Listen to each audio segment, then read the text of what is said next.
Butas-butas na silid. Inaanay na pundasyon. At tagpi-tagping mga pader. Dito nagtitiis ang mga estudyanteng ito sa Northern Samar. Pero sa tapat lang ng lumang silid na ito, ang 3 palapag na school building na hindi nagagamit. Tapos yung school building, pero hindi magamit dahil natuklasan na may structural defect. Yung kinakatakutan ninyo? Yung vibration na baka may mag-fail, that we're not sure yet. Para siyang nag-sync. Uy! Sa tent namang ito nagtitiis ang ilang senior high school student. Ang silid kasi na para sana sa kanila, poste lang ang nakatayo. Sa tagal ng pagkakatiwangwang nitong project na to, napuno na siya ng damo. Paano humantong sa ganitong sitwasyon ang mga silid-aralang pinondohan at ginastusan ng pera ng bayan?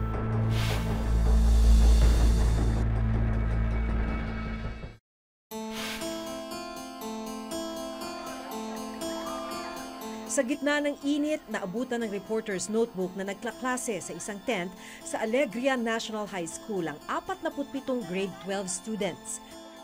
Kabilang sa kanila, sina Allen Mariz at Shara May. Kwento nila, magdadalawang taon na silang nagklaklase sa tent. Siguro po mas magiging komportable po yung pag-aaral namin kaysa kasi sa mga room namin ngayon na mainit. Noong araw na bumisita kami, sabay na ginagawa sa isang compound ng isang cultural program at ang klase sa tent ni na Shara May. Magtatapos na sila ngayong Biyernes sa senior high, pero ni minsan, hindi sila nakaranas na magkaroon ng maayos na silid. Masakit pong isipin na gagraduate kami na wala man lang maayos na building, walang maayos na environment para mas lalong ma-encourage yung mga estudyanteng pumasok araw-araw. Taong 2015 nang maglaan ng 10 million pesos para sa pagtatayo ng school building para kina Allen Mariz at Shara May.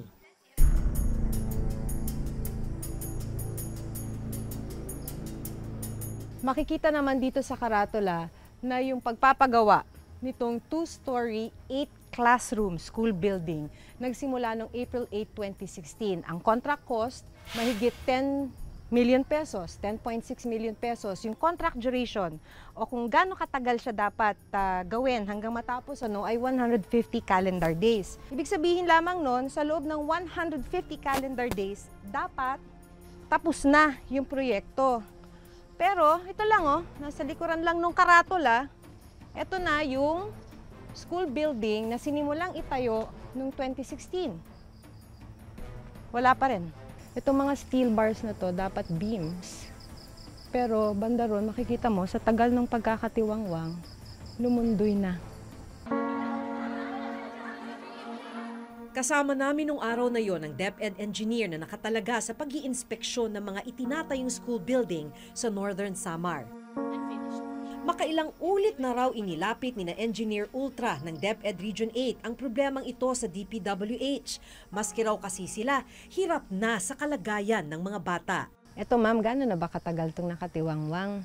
Yeah, April 8, 2016, yung effectivity. Nag-start yun Yes. Oo. Bumalik kayo rito ng May.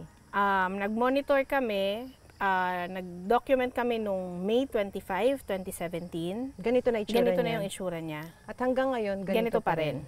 So ano nakakatakot niyan? Pagka structural integrity yung pinag-uusapan. Ang tagal na niyang nakatiwangwang ganito. Yung mga steel bars kasi niya, kalawangin na. So yung strength niya is apektado. Base sa dokumento ng DPWH Region 8 na gumawa ng proyekto, 40% completed na raw ang gusali. Ang problema, poste lang ang inabutan naming nakatayo. Galing sa DepEd National ang pondo, pero ang Department of Public Works and Highways o DPWH Region 8 ang implementing agency sa pagtatayo ng mga gusali. Kaya naman ganun na lamang ang panghihinayang ni na Allen Mariz at Shara May sa dapat sanay maayos nilang silid-aralan. Kung hindi natigil yung building namin na yun, siguro mas komportable tsaka mas mas matututo po kami kasi maganda po yung yung environment. Nakukulangan po ako sa aksyong ginagawa ng gobyerno, pati na rin po ng school namin kasi dapat bago kami magtapos, makita na namin talaga yung solid na talaga na structure ng building namin. Nang araw na bumisita kami, may nagsisimula na ulit sa paggawa ng gusali. Kailan po kayo bumalik rito? Pang-apat na linggo na ngayon. Pang-4 na linggo po ngayon.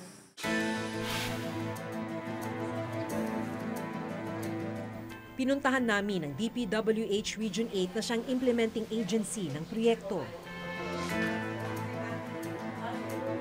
Yung isang pinuntahan namin, yung Alegria, started 2016. Opo. Hanggang ngayon, iilang poste pa lang. Talagang yung kontraktor, pag nagbibigay ng kami ng instruction ng kuwan, hindi naman po sila gumagalaw. So, yun nga po, may mga notice din kami binigay, pero yun naman po nga for termination, hindi namin na-serve kasi nga mangangako naman sila na tatapusin nila. In the meantime, nasaan yung budget? Nabayaran na po sila. Hindi naman po bloated yung kanong Alegria yun. Kung ano po lang yung nandun, yun din po lang yung lumabas na financial doon. So magkano po yung lumabas kung Alegria? Ang Alegria, kung hindi po ako nagkakamali, 35 o 30%, ganyan po. Nag-release na po kayo ng 30% of the 10 million pesos sa Alegria? Nakita nyo na ho ba na ilang poste pa lang ang nakatayo ron? Binalidate naman po namin yan bago kan. Okay naman po yung kan. Sa tingin naman po namin, sa validation namin, hindi naman po nag-go-over yung payments namin.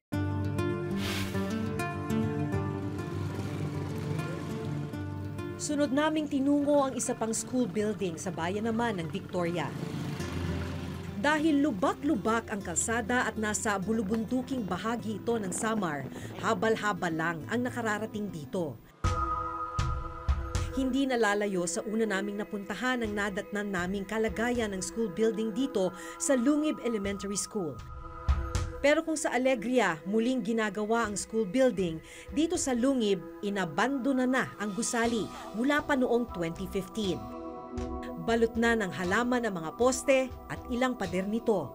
By this time, dapat tapos na. Pero until now, makikita nyo naman, tinubuan na ng mga damo at lahat-lahat. Abandoned po siya. Kasi yung last na nag-visit ako dito was 2016 at ganito na yung itsura niya. And then hanggang ngayon, hindi pa rin siya nagagalaw. Ang budget allocation para rito, 2.8 million pesos.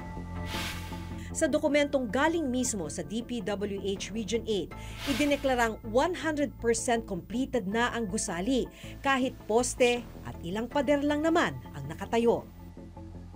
As of January 31, 2018, ang supposedly 1-story 3 classroom dito sa Lungib Elementary School ay 100% completed. Pero kung makikita natin ngayon yung status ng building, hindi naman siguro natin masasabing 100% completed siya. Para sana sa mga grade 6 student ang inabandon ng school building. At dahil walang gusali, sa isang pansamantalang silid sila nagkaklase. Kakapanghinayang talaga kasi grade 6 na ngayon. So mag-graduate na sila, wala pa rin. Katiwangwang pa rin yung building. Minsan malakas yung ulan, hindi kayo magkarinigan. Yung 100% completed po ng DPWH ay poste lang. Pacheck ko po yun, hindi po masyadong kan sa akin yung id na yun. Bakit ho ganito ang sitwasyon ninyo? Nagiging problema nga po, yung mga kontraktor minsan, kahit anong instruction, minsan hindi sumusunod, nagkakaroon ng problema. Yes, Ayaw sumunod sa inyo ng kontraktor, kaya napakaraming school buildings dito sa distrito nyo ang hindi tapos, ang abandonado, kaya may structural defect? Yun po, nakikita namin problema. Tapos yung iba naman po, may mga project location na problem.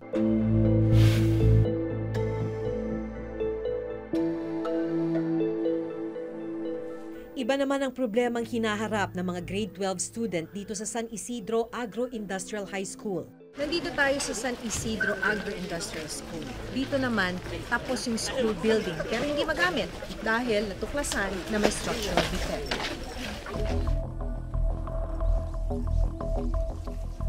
Ilan pong classroom to? 6. 6. 2 classrooms per level. Sayang naman. Ano ang problema nito? May nakita kaming mga circular cracks sa slab, sa flooring, sa second and third floor. Pero nang pasukin namin ang isa sa mga silid, tinakpan lang ng kontraktor ng red cement ang sahig. Hindi naman natanggal o naayos ang crack sa sahig. Kita pa rin ang paglundo nito. Yung para na siyang, ma'am, para siyang nag-sink. Uy! Ganun ba kaya tindi to, sir? Is that what you meant? Yan yung mga circular, andyan. We need an investigation para makita talaga natin kung ano ang cause ng vibration. Baka mahina ang reinforcement niya. So yun ang fear natin. At pag mahina ang reinforcement, may possibility na bumigay siya. Bumigay yung sahig. And that is the reason na ayaw niya siyang paggamit muna. Ayaw muna, opo. Ayon sa DepEd, nagastos ang kabuuang 10.4 million pesos para sa gusali. Dahil hindi magamit yung school building, gumawa yung principal ng paraan. Kaya ginamit nila itong lumang building na to. Nilinisan, pero dahil hindi na talaga maitatago yung kalumaan. Tignan niyo to. Wala nang dingding. Tapos, makikita yung ibang natitirang poste, talagang inanay na.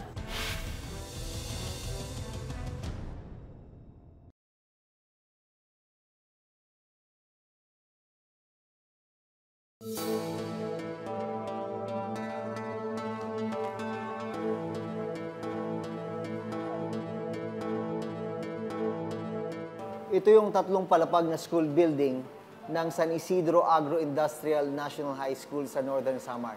Pero dahil sa natuklasang structural defect ng gusali, hindi ito magamit. Dahil hindi magamit yung school building, gumawa yung principal ng paraan. Kaya ginamit nila itong lumang building na to. Nilinisan, pero dahil hindi na talaga maitatago yung kalumaan. Tignan niyo to. Wala nang dingding. Tapos, makikita yung ibang natitirang poste, talagang inanay na. Kaso, meron pa namang serviceable na espasyo, may 3 lumang classroom dito na ginagamit ng grade 11. At wala naman kasi silang choice. Talaga naman kasing wala nang ibang espasyo, kailangan daw nila itong pagtiyagaan. Ano nararamdaman ninyo? Nawalang... Medyo minsan pag umuulan, tumutulo po yung room. Pumapasok yung ulan sa room. Pagka umuulan? Opo, kasi okay lang po yung bintana. Tsaka dahil po marami kami, 50 po kami sobra. Sobrang init po, parang hindi na conducive yung room para sa amin. Lalo na po kung tirik na tirik po yung araw, mula po alas 8 hanggang alas 11. Ang init-init po talaga rito. Nasaan yung araw? Minsan dito. Po, dito po. Diretso. Opo, tapos wala po kaming mga bintana, kaya mas lalo pong mainit rito. Pag nakikita nyo yung building, na dapat yun yung classroom ng grade 11. Nakaka-disappoint po talaga kasi yung intention po talaga namin dito, kaya po kami nag-enroll dito. Kasi po, ito yung building na una-una pong napatayo rito sa barangay namin. Pero nakaka-disappoint po kasi hindi namin magamit-gamit kasi marami daw crack. Nilinis muna namin yung lahat dyan. Inirereklamo rin ng principal ng San Isidro National High School ang pagkakagawa ng gusali. Pumuntang taga-DPWH dito, sabi nila na pipirmahan na daw yung acceptance. Kasi tapos na. Kasi tapos na, ito turn over na nila. Sabi ko, ay hindi ko yan pipirmahan, pasensya na po. Kasi alam naman ninyo na may reklamo na ako.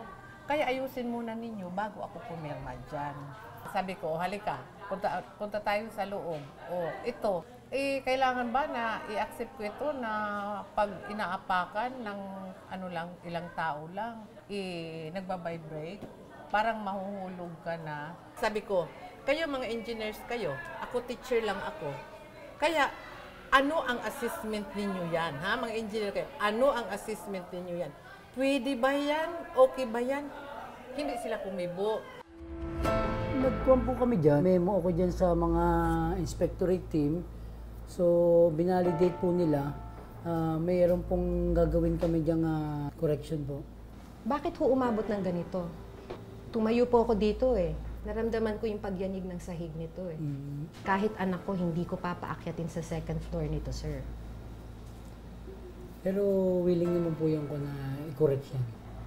Pero yun ang gusto kong malaman. Paano to nakumpleto ng ganito, buong-buo, at may major structural defect? You recognize po na may major structural defect? Meron naman po. May defects po na... Yun nga po, yung slab niya may problema. So yung slabs po may problema. Ang laking problema po nun. Bakit umabot sa ganito? Ang ibig sabihin po ba nito, gagastos uli kayo? Ay, hindi ma'am. At the cost of the contractor? Cost of the contractor po yan. Ang masaklap, habang hindi pa naayos sa mga problema sa gusali, hindi pa rin ito mapakikinabangan ng mga estudyante. So paano to?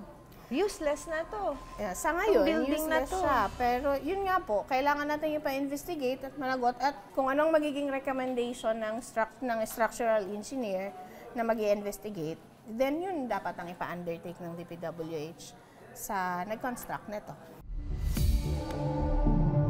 Nandito tayo ngayon sa opisina ng isang structural engineer at ipapasuri natin yung iba't ibang school building na binisita ng ating team sa Northern Samar. Ang reklamo dito ay lumulundo na. Ano pong senyalis yung pag nakikita nyo lumulundo na? Isang senyales na may problema yung either yung pagkakagawa or yung pagkakadesign ng sahig, no? Usually, we don't expect any deflection or paglundo ng isang sahig, lalo na't hindi pa siya occupied ng mga estudyante. Based on my professional opinion, hindi normal yung ganung paglundo sa sahig ng isang paaralan. Yung nakikita nyo po, ayan, halos walang narating. Ano ang mangyayari sa bakal pag naka-expose ng ganong katagal? Kokoro, dumihina. At pag binuhusan mo kaagad, yung kanyang band-aid sa konkreto, pagkabuhos ay hindi ganoon kaganda. Puro siya kalawang. So, the structure will not behave the way it was designed. Ayon sa DepEd, malinaw na may dapat managot sa mga nangyari sa mga binisita naming school building. Dalawang tinatamaan dyan. Tinatamaan yung pondo ng bayan. At the same time, walang mga classroom yung mga estudyante. Ang unang gagawin naman dyan is, again, to reiterate our position and our observation to DPWH. No, sasabihin namin, ito po yung status na nireport namin noon pa man. Hanggang ngayon, walang nangyari. Nagkaroon po ng mismanagement on the part of the District Engineering Office. Maaari kung hindi po natingnan ng mabuti ito. Kung po talagang may pananagutan ang kontraktor nito, ay patawan po namin ng termination at saka bigyan po namin ng blacklisting. Meron pong lapse ang engineering office po na yan sa pag-i-implement po ng school building project. Kung ano man po yung dapat na gawin sa kanya ay gagawin namin ng mabilis. We can commit na in the near future matatapusin po namin yung mga proyekto na yan.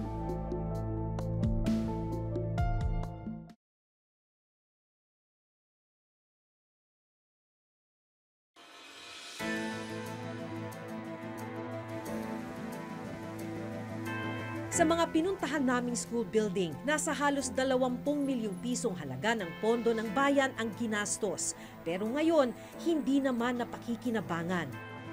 Hanggat hindi ito nasusolusyonan at hanggat hindi napapanagot ang mga may kapabayaan, patuloy ang pagtitiis at pagdurusa ng mga estudyanteng dapat sanay makikinabang sa mga silid na ito. Hanggang sa susunod na Huwebes, ako si Jun Veneracion. Ako si Maki Pulido at ito ang nakatala sa aming Reporter's Notebook.